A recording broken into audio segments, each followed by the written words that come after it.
Ages 75 to 85. If you still do these 6 things, you're truly one of a kind. Listen carefully, for without a solitary warning, your physical body can persist, a vessel still drawing breath, while the very essence of your life, the vibrant tapestry of your existence, quietly and insidiously begins to unravel and disappear around you. At 84 years old, having traversed many seasons and observed countless lives unfold, I've become acutely aware of a stark dichotomy in how people approach their later years, a profound divergence in the journey of aging. Some, upon reaching their 8th decade and beyond, continue to exude an infectious vitality. Their laughter still resonates loudly, echoing through homes they meticulously maintain. Their hands still deftly prepare nourishing meals. Their gait remains confident as they navigate the aisles of a bustling grocery store. Their minds effortlessly recall cherished birthdays, and each morning they awaken with a profound sense of connection to the unfolding tapestry of life. Conversely, there are those who, long before their final breath, embark on a lamentable journey of slow, almost imperceptible dimming. Their once expansive world contracts into a mere shadow of its former self. Their physical form gradually weakens. Their voice, once a vibrant instrument, softens into a whisper. And the most profoundly unsettling revelation is this: the genesis of this pervasive decline seldom originates from a singular, sudden disease or catastrophic event. Instead, it subtly germinates from an accumulation of seemingly innocuous, tiny daily habits, so unremarkable in their individual occurrence that scarcely anyone perceives them as inherently dangerous. A silent erosion beginning not with a medical diagnosis, but with the quiet neglect of everyday routines. My name is Henry, and as an 84-year-old observer of life's intricate dance, I feel compelled today to impart 6 modest, yet extraordinarily potent habits that I have personally witnessed in older adults who not only retain their mental acuity, but also remain emotionally vibrant and fiercely physically independent, thriving robustly deep into their 80s, a testament to their conscious choices. Researchers, in their analytical pursuit, sometimes label these individuals superagers. Yet, from my vantage point, they are, in truth, remarkably ordinary. You won't find them conquering marathons in their twilight years, nor will you discover them partaking in exotic, miraculous supplements promising eternal youth. Instead, the vast majority are simply diligent custodians of a series of small, unassuming routines, rituals that, with quiet persistence, act as profound anchors, steadfastly tethering their brain, body, and spirit to the boundless expanse of life itself, nurturing an enduring connection. And here lies the critical nuance, the profound insight that often eludes the casual observer. The very habits that insidiously erode the foundations of vibrant aging frequently present themselves as utterly harmless in their infancy, deceptively benign in their initial stages.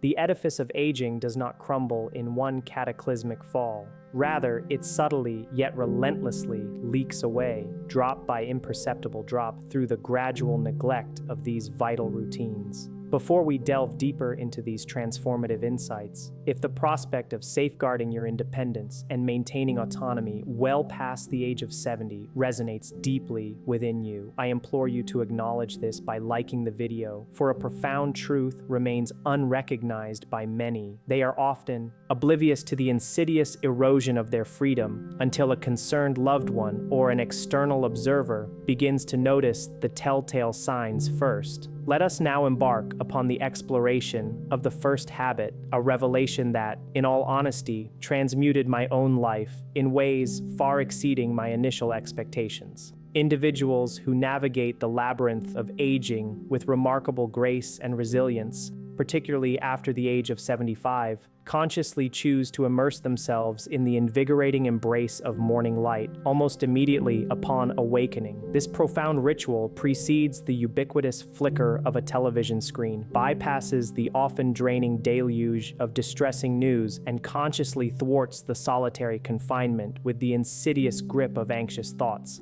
They purposefully draw open the curtains, step outside into the nascent day, or simply position themselves near a window, allowing the gentle yet powerful rays of daylight to caress their eyes and awaken their entire being.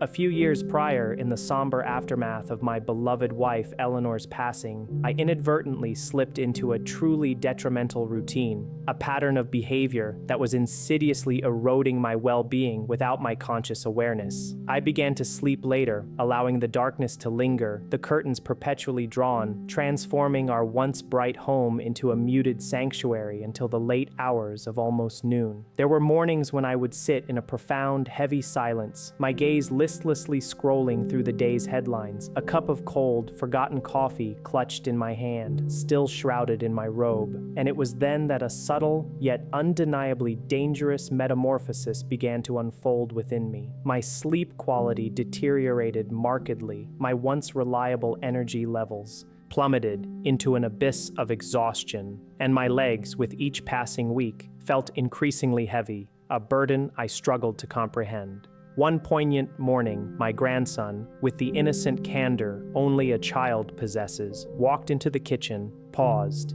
and in a quiet voice filled with a perplexing curiosity, simply asked, "Grandpa, why does it always feel so dark in here?" That unassuming sentence struck me with a force far greater than he could possibly fathom, for in that instant, his words pierced through my self-imposed gloom, and I, too, suddenly perceived the oppressive darkness. The house, once vibrant and alive with Eleanor's presence, no longer pulsated with life, and neither, I realized with a chilling clarity, did I. Sometimes, the initial, most insidious symptom of decline is not a tangible physical weakness, but rather a profound emotional withdrawal, a retreat from the world's invigorating embrace. That very morning, propelled by a nascent determination, I compelled myself to open every single curtain in the house. Sunlight, a long-lost friend, streamed through the windows, bathing the walls in a warm glow, illuminating the ethereal dance of dust motes in the air. And for the first time in what felt like an eternity, the home awakened, stirring from its slumber. Contemporary researchers have now unequivocally established that exposure to morning light plays an indispensable role in the intricate regulation of vital physiological processes, including the delicate balance of serotonin and melatonin, the profound quality of sleep, the intricate ebb and flow of emotional equilibrium, and even the sharpness of memory. Yet on a deeper, more ineffable emotional level, it achieves something far more profound. It sends an unequivocal message to the very core of your brain, a declaration that life, despite its challenges and losses, is still relentlessly moving forward, a continuous journey. Light, in its pure, unadulterated essence, serves as a primal reminder to your nervous system that the world, in its vibrant and ceaseless unfolding, still anticipates and expects your active participation within its grand design. Now, let us turn our attention to the second habit, one that, while deceptively simple in its articulation, subtly yet profoundly recalibrates how older bodies process and manage the pervasive stresses of daily existence. These superagers, whom I've observed, initiate their day with a remarkable gentleness, eschewing the aggressive jolt that many younger individuals embrace. Their mornings unfold with the soothing warmth of tea or water, accompanied by slow, deliberate movements, and enveloped in quiet, unhurried routines. The profound truth, often overlooked by younger generations, is the exquisite sensitivity the nervous system develops after the age of 75, becoming a delicate instrument far more susceptible to external shocks and internal agitation. I distinctly recall one particularly frigid winter morning when, in a misguided attempt to expedite my awakening, I impulsively drank a glass of ice water immediately after rising. The intended invigorating jolt never materialized. Instead, my hands stiffened almost instantly. A sharp cramp seized my stomach, and I was left with an unsettling, pervasive sense of anxiety that lingered inexplicably for nearly an hour afterward. That morning served as an invaluable, albeit uncomfortable, lesson. Aging bodies, in their profound wisdom, respond with infinitely greater harmony to the gentle balm of comfort than to the jarring impact of shock. after reaching the milestone of 80, the cultivation of a deep inner calm transforms from a mere preference into a veritable medicine, a therapeutic necessity for sustained well-being. Consequently, now, with each new dawn, I meticulously boil water, slowly and deliberately, cradling the warm cup in both hands, and settle quietly near the window, observing the world outside and allowing the house to awaken around me, embracing its nascent rhythms. Just 10 peaceful minutes, that is all it takes. Yet, on an emotional plane, those 10 minutes possess the power to fundamentally reorient and elevate the trajectory of my entire day, imbuing it with a sense of tranquility. This is because, contrary to popular belief, many older adults do not first experience physical exhaustion. Their exhaustion, more often than not, manifests initially and most profoundly on an emotional level. The relentless onslaught of constant stress, the pervasive cacophony of modern noise, and the gnawing fear regarding an uncertain future can relentlessly drain the spirit. These small, deliberate calming rituals thus serve as a vital protective shield, fortifying the nervous system before the insidious tendrils of anxiety can fully take root and dominate the entirety of one's day. And if you have found yourself still engaged with these insights, I earnestly encourage you to consider subscribing, for the subsequent habits I am about to unveil possess the potential to help you circumvent one of the most isolating and profoundly lonely aspects of aging, an experience that, for many, remains an unseen specter until its chilling reality suddenly descends upon them. We now arrive at the third habit, a practice that, more than many others, may well delineate the critical distinction between sustained independence and the eventual, often reluctant, reliance on others for even the most fundamental daily tasks. Truly healthy older adults, those who maintain a vibrant autonomy, meticulously protect their muscle mass with unwavering intentionality. This isn't born from a desire for aesthetically impressive physiques or vanity, but rather from a profound understanding that muscle, after the age of 80, transcends mere strength. It embodies survival itself, a literal bulwark against the fragility of advanced years. A dear friend of mine, Walter, learned this stark truth in the most profoundly painful manner imaginable. At 81, he still presented an outward appearance of robust health, lean, meticulous in his grooming, and sufficiently active for his age. However, one rain-slicked afternoon, while exiting a pharmacy, he slipped inadvertently while stepping off a curb. To his utter horror and despair, he found himself unable to summon the requisite strength to push himself back upright. He later confessed to me, with a heartbreaking vulnerability that still resonates, "Henry, that was the first moment I truly grasped that my body could no longer rescue itself." This profound realization, this loss of self-sufficiency, serves as a cruel prelude, for weakness frequently humiliates individuals long before it completely disables them, stripping them of dignity. After the 7th decade of life, muscle mass undergoes a natural annual decline, and when older adults, perhaps unknowingly, predominantly consume diets rich in toast, refined sugars, and processed foods, or, even more detrimentally, frequently skip meals altogether, the body's precious strength diminishes with an alarming rapidity that most people tragically underestimate. This insidious weakness accumulates quietly, almost imperceptibly, for years. Then, one day, the once effortless act of opening a jar suddenly becomes a frustrating struggle. Stairs, once climbed with ease, now feel impossibly steep, each ascent a laborious challenge. Rising from a comfortable chair demands a concentrated effort, a conscious exertion of will, and then with a chilling inevitability, even the innocent eyes of children begin to observe this decline, a silent acknowledgement of fading capabilities. That truly is the perilous precipice. Yet older adults who steadfastly maintain their strength and vigor well past 80 typically embrace a remarkably simple yet profoundly impactful strategy. Protein consumed early in the day, be it eggs, eggs, nourishing yogurt, a handful of wholesome nuts, or protein-rich beans. These constitute small, consistent acts of bodily rebuilding. Because genuine strength after 80 is not forged through fleeting bursts of motivation, it is meticulously constructed, brick by brick, through unwavering repetition. Every single breakfast, therefore, becomes a quiet, yet monumental, decision point. It is either actively safeguarding your cherished independence or, conversely, imperceptibly weakening it, day by day.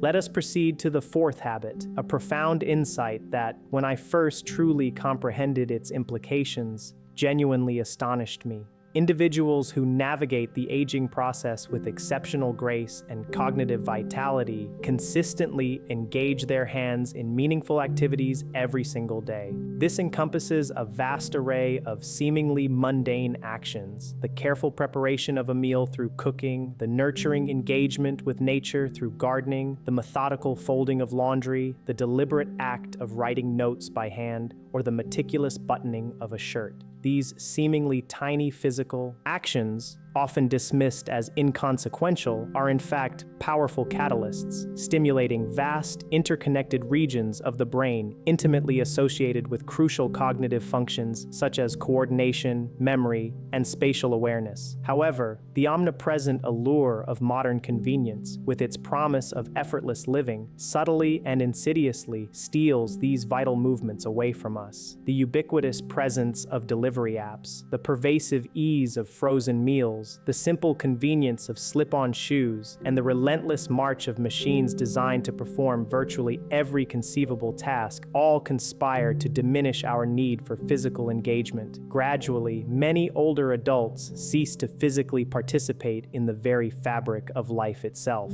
After Eleanor's departure, I, too, almost entirely abandoned cooking. My days became a monotonous cycle of microwave dinners, plastic forks, and disposable paper plates. One poignant evening, a chilling realization washed over me. I had not chopped a single vegetable or penned a handwritten note in nearly 3 weeks. Life, in its entirety, had become disturbingly passive, a mere spectator sport. The brain, I came to understand, ages with a disheartening rapidity when life demands no effort, when existence becomes a path of least resistance. Thus, with a conscious act of will, I compelled myself back into the embrace of physical routines. I began to stir soup slowly and deliberately, savoring the tactile sensation, to tenderly water my plants, to meticulously peel apples, and to undertake the repair of tiny, inconsequential objects around the house. And, remarkably, a strange, yet undeniable transformation began to unfold. My mind, once shrouded in a fog of passivity, started to feel demonstrably sharper again. This profound connection is because movement is not merely a physical act. It is a powerful conduit, keeping the brain emotionally tethered to a vital sense of purpose and active engagement with the world. We now approach the fifth habit, and in all sincerity, this may very well be the single most emotionally significant revelation within the entirety of this discourse. Individuals who age gracefully and with enduring vitality consistently engage their voice every single day. They extend warm greetings to strangers, exchange light-hearted jokes with cashiers, audibly read passages from books or newspapers, and even sing quietly to themselves while absorbed in the domestic rhythm of cooking, even if they reside in solitude. A year after the profound void left by my wife's passing, a truly terrifying realization descended upon me one quiet night. I grasped with a chilling clarity that I had barely uttered a single word aloud for almost 2 full days. There had been no telephone calls, no cherished visitors, no casual conversations, nothing but an oppressive, pervasive silence. And that silence, I vividly recall, felt impossibly heavy within the walls of our house, a palpable weight that settled deep within my chest, too. Silence, I discovered, possesses the insidious power to age people far more rapidly and profoundly than any wrinkle ever could. Many older adults grievously underestimate the gradual yet devastating toll that isolation inexorably exacts upon the mind. The less individuals engage their voice, the more profoundly profoundly and insidiously disconnected they often become emotionally from the vibrant, pulsating world around them. Yet, healthy older adults, with an astute awareness, intentionally disrupt this encroaching silence. They greet their neighbors with genuine warmth and enthusiasm. They engage in affectionate chatter with their beloved pets, responding to their silent cues. They permit themselves the simple joy of laughter during even the most fleeting of conversations. These are tiny sounds, infinitesimally small moments, yet their emotional potency is immeasurable. Because your voice is not merely a mechanism for communication, it is irrefutable proof, an undeniable testament that a vital, essential part of you is still actively reaching outward, engaging with life, asserting your presence in the world.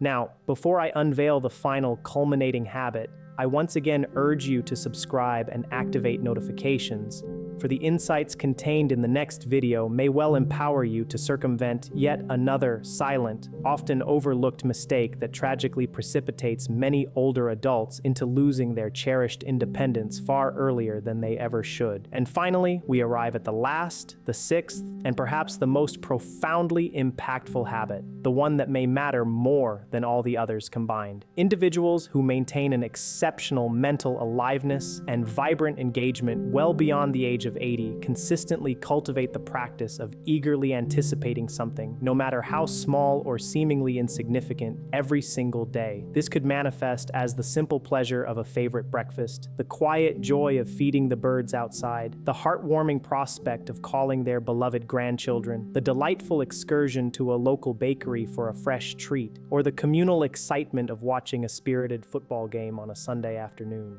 These are not grand, monumental aspirations. Rather, they are tiny anticipations, delicate threads of hope, yet they serve as profoundly powerful reasons to continually propel oneself forward, to remain engaged with the unfolding narrative of existence. Because the true, insidious danger of aging is not solely confined to physical decline, as grievous as that may be. It is, more insidiously, emotional disengagement, the slow, creeping cessation of actively looking forward to life itself, even before one ceases to physically live. Dopamine, that crucial neurotransmitter, one of the brain's most vital motivation chemicals, springs into active life precisely when we consciously anticipate something, when we harbor a hopeful expectation for a future event. And many older adults, tragically, slowly lose that profound feeling of anticipation without ever truly realizing its erosion. Their days, once vibrant and varied, gradually become a monotonous, predictable, and ultimately hollow continuum. The future, in its emotional resonance, begins to shrink, contracting into a narrow, repetitive corridor, long before the body even exhibits overt signs of physical decline. Yet, truly healthy older adults, those who defy the conventional narrative of aging, meticulously and consciously